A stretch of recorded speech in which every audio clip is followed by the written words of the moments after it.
Arba, teman perjalananmu menuju hidup bermakna. Mengapa kita melakukan program ini ya? Karena ada beberapa hal ya. Yang pertama, parenting adalah kunci lah. Yang pertama, parenting adalah kunci ya. Jadi hari ini kita mengetahui bahwa banyak orang tua belum cukup belajar sebenarnya. Banyak orang tua belum cukup belajar bagaimana mengasuh, membesarkan putra putrinya yang memang waktunya nggak terlalu lama sebenarnya. Waktunya nggak terlalu lama ya.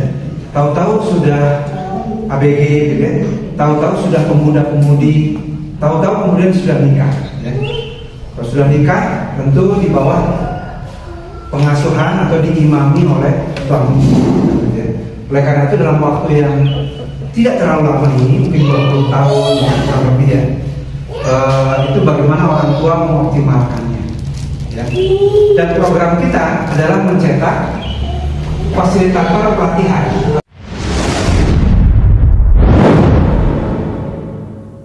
untuk tenaga penyuluh pengasuhan.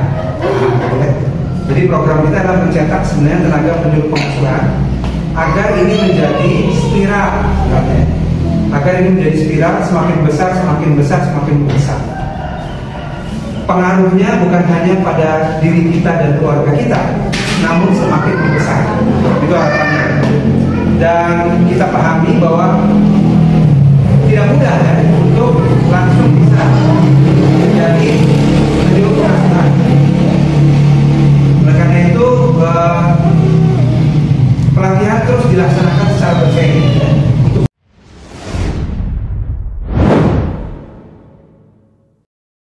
menambah, sharing lagi, menambah lagi, mengingat lagi dan lagi. Nah setelah ini kami berencana mengadakan di kampus, ya, kampus Unpad ya, untuk ibu-ibu yang semakin serius, gitu ya, kader-kader Cileles yang semakin serius, kita nanti ada pemantapan di kampus. Juga kami terbuka untuk berkunjung ke Balai Dah tentunya, gitu ya.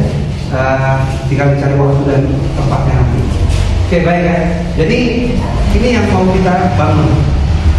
Ada yang masih ingat mungkin yang ibu-ibu Cileles 3 tujuan global pengasuhan? 3 tujuan global pengasuhan, ada yang masih ingat? Membantu anak. Iya, mana? Boleh. Membantu anak. Oh lagi ngopokin deh. Oke, yang pertama apa? Oke, buka lagi pakai boardnya.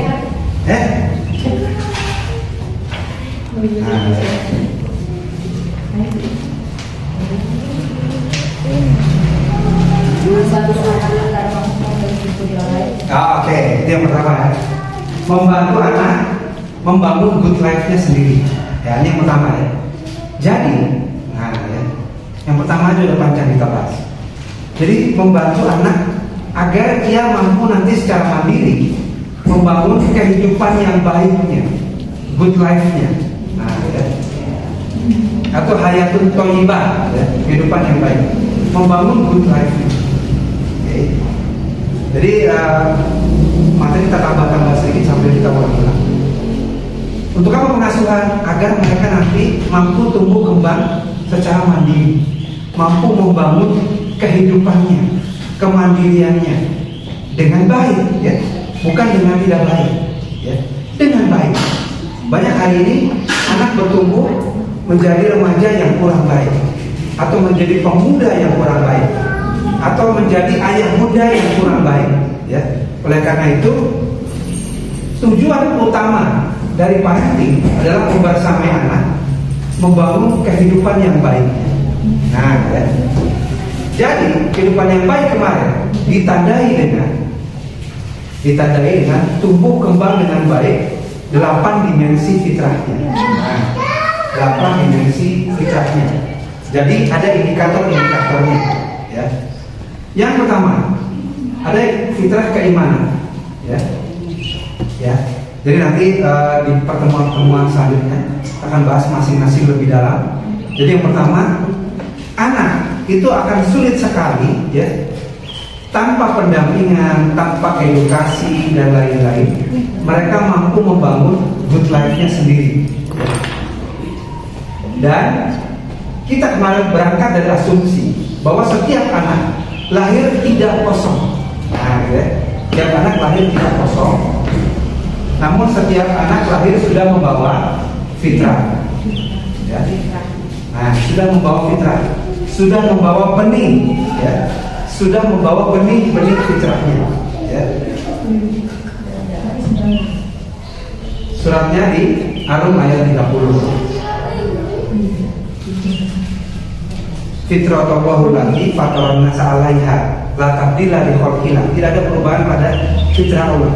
Setiap anak sudah lahir dengan fitrah. Kemudian hadis Rasulullah, kullu mauludin yuladu ala fitrah fa abawahu yuhawidanihi aw yunasironihi aw yumajisanihi.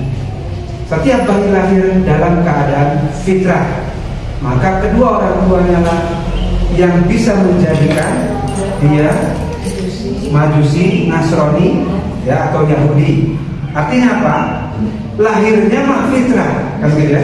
Namun pengaruh orang tua, pengaruh lingkungan bisa sangat besar. Bisa sangat besar sampai anak bahkan berubah keimanannya. Gitu kira-kira. Inilah pentingnya parenting, karena dalam hadis tadi itu sudah ditekankan atau diingatkan kita bahwa pengaruh lingkungan itu bisa sangat besar, gitu ya, sampai bisa mengubah keyakinannya. Oke. Jadi lihat Ar-Rum ayat 30, kemudian dari hadis Rasulullah. Kemudian, nah, Imam Al-Ghazali, ya, merumuskan fitrah-fitrah ini yang kemudian disempurnakan oleh Profesor Dr. Muhammad Yasin dan Bapak Ustadz Haris Santosa yang di Indonesia menjadi 8 fitrah untuk memandu kita, ya, agar anak yang sudah lahir dengan potensi kebaikan tadi, ya, anak lahir dengan potensi kebaikan, ya, itu, nah, ya, bisa terus berkembang kebaikannya, bisa membangun good life-nya. Arba, teman perjalananmu menuju hidup bermakna. Bismillah.